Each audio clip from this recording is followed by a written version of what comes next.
Hey, YouTube, you beautiful people. I got one for you guys today. I got a good one. I was just watching Frickin' Frugal's video, and it made me think of this in a way. I remember when I was a little kid, we used to eat at Big Boy Restaurant. It was one of my most favorite restaurants to eat at. Because their food's kind of homemade, hands down. I still love Big Boy's restaurant. If you ask me where I would go, it'd be Red Lobster or Big Boy, because I love shrimp scampi.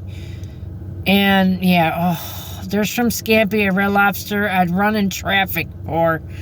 But growing up, still love it, Big Boy. And this is what it makes me think of. And I want to ask you tubers out there, this important pending question. Okay?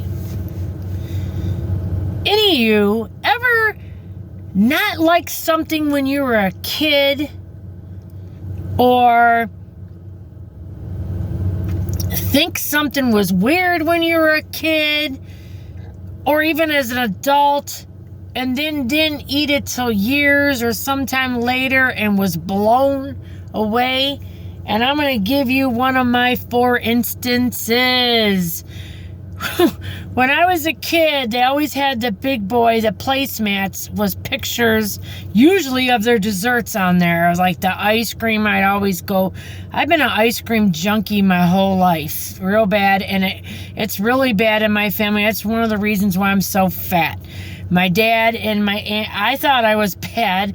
So when I went over to my Aunt Gloria's house when she was alive, she had but she wasn't as heavy as me. She was heavier, but I don't know if she was heavier in her better days. But I loved her. She was a funny card, man.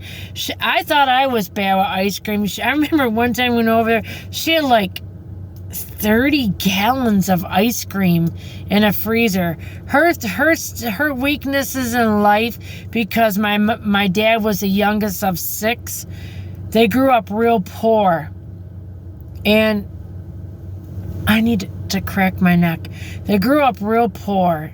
And my Aunt Gloria's always weaknesses were coffee, steak, and then I learned to know ice cream. She had 30 gallons, half gallons of ice cream.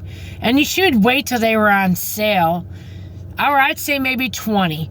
But she'd wait till they were on sale at really good prices, and then she would buy them and stock up on them. And that's another thing.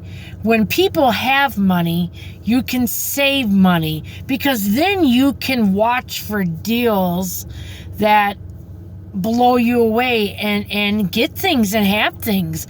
So when you're poor, you have to just buy for now and give for now and yada yada. But when you have money, you can always do better and look out for those deals. You can buy ice cream when you got I love Kroger ice cream. I think it's a really good quality ice cream.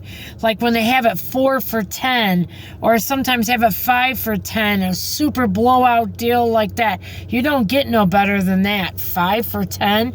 That's when you want to buy 20 gallons, half gallons, and put them away, or more. And you got to have freezer room enough to do that too. Or when they got meat on sale, buy a steak, get one free, or buy a roast beef, get one free, or stuff like that. That's when you can come out ahead food-wise. But also,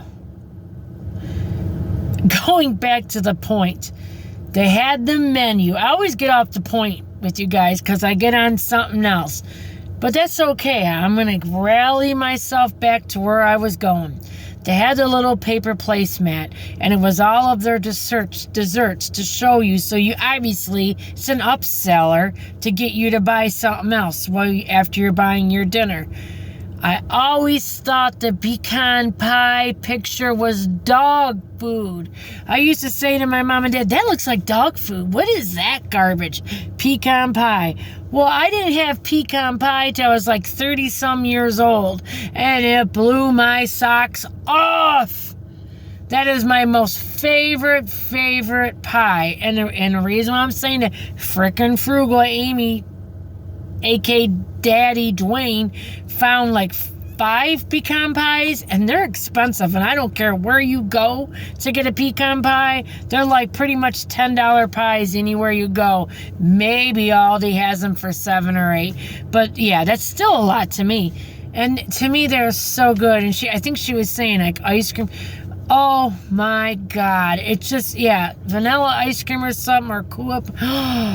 Just OD. Just OD on the crust and that. And I don't even care for the pecans. I mean, I like them. It's that filling that makes me crazy. And then my most favorite thing that I never had, well, I guess I could say I never, until I tried it in my later 20s too, is my most favorite soup in the whole entire world planet. French onion soup. Oh my God. My mouth is watering right now. I need to buy some this week somewhere or learn how to make it. I know it'd probably be way more cost efficient to make it. But I don't know if my family, maybe my mother-in-law may like it, but I don't think my husband would eat it. So I should just buy me a bowl of it somewhere and just shut it down. Because I can't wait for it. I want it in the next couple days. And yeah, I'm just gonna treat myself to that. I learned how to make egg drop soup, and it's so easy. Listen to this shit, you guys. All you do is take, and I didn't know this is another thing. There's chicken broth, and then there's chicken, like bone broth or whatever.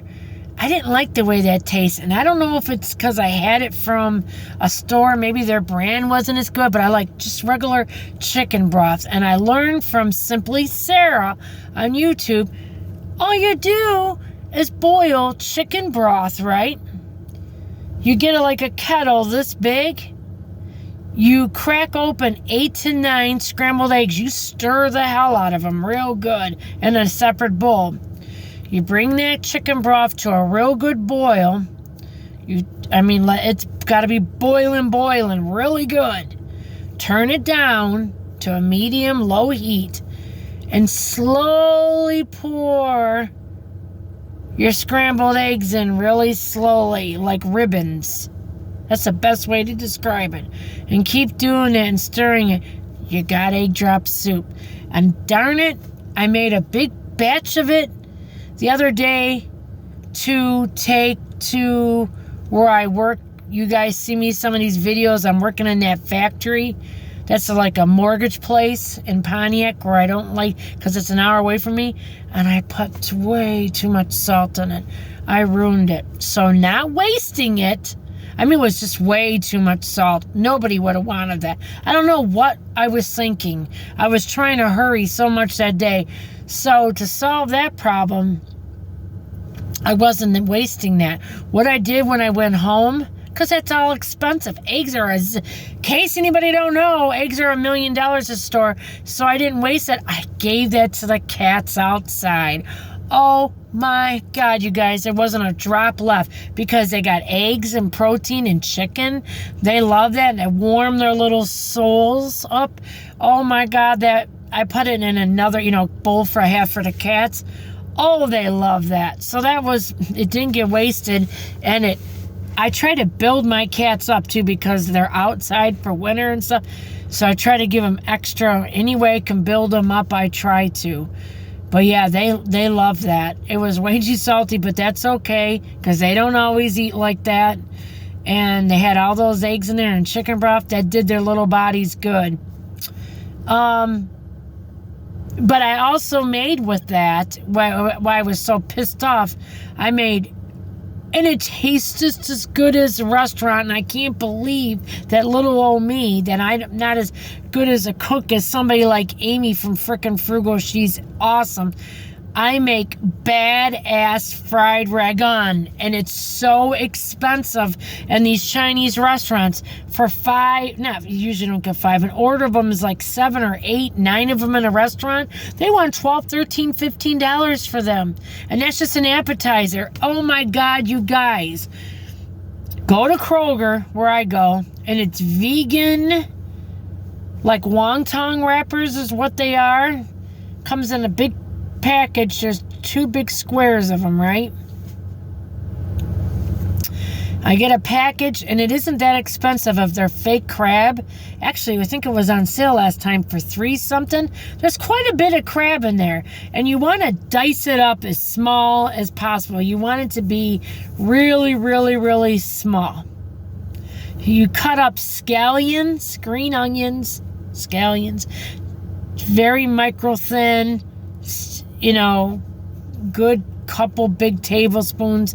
Cut them really microscopic also. Then you want to I put a bunch of garlic in there, a little sesame oil, just a tad, and some soy sauce, right? And cream cheese, warmed up cream cheese, and you mix it, and you make little purse pockets out of it, or you can make the square. You can just clamp it together like that and drop it in hot oil. You guys, that's another thing I gotta call my husband. Gotta get oil. Forgot oil at the grocery store. I need oil. I don't have none. I am telling you, even my mother-in-law, she's like, damn, these are good. I go, I told you, I can knock the chain off the door for them. I need to learn how to make egg rolls next, because I know they're easy too. And those are not cheap either anymore. They're $3 and $4 one. So and they're easy as hell to make, because you're making it in big bunches. You could actually even freeze it. I think the egg rolls, I don't see why you couldn't. I don't know if the crab ragon would be good if it was frozen, but you could always put it in the fridge after you make a bunch and eat it a couple days later. But what I do with my crab ragon, I'm different than anybody else probably. I don't know if anybody does this. I put it in my egg drop soup. It's really hard. It's crunchy, yada, yada.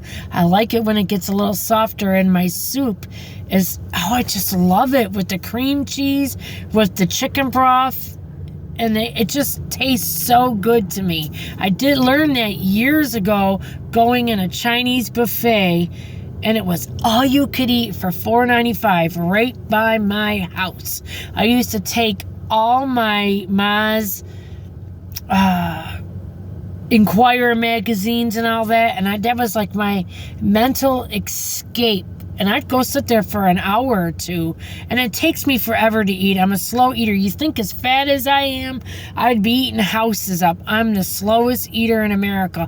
And what I would do is put tons of broccoli in the egg drop soup, the fried crab ragon, and that's what I love. And actually, one time I went there, I was so sick coming over.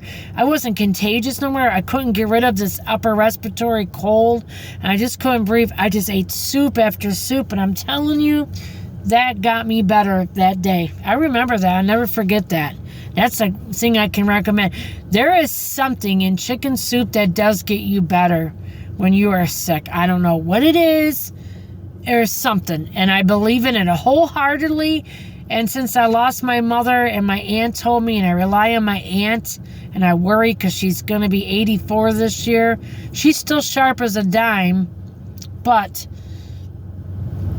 she says when you get sick, and this is another thing that works, overload yourself with vitamin C, and it works. It works for me. I know that much, and I'm glad that that's one good thing that I've gotten from my aunt after my mom's passed away, that I know that works, and it stops me from getting any sicker.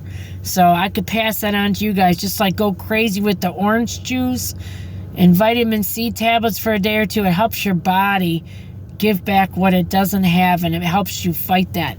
But I gotta cut this video. I'm making it too long. What is your thing that freaked you out, you thought was weird, you thought you wouldn't like when you were a kid or older, that you wouldn't eat and you never would touch it, and then when you finally had it, it blew your mind? What was that? Tell me, YouTubers. I love you all. Lisa sharing life stories with you. I want you guys to subscribe. We're going to have good times. We're going to have bad times. We're in this shit together. Subscribe to my channel. I love you all. Have a great day. Bye.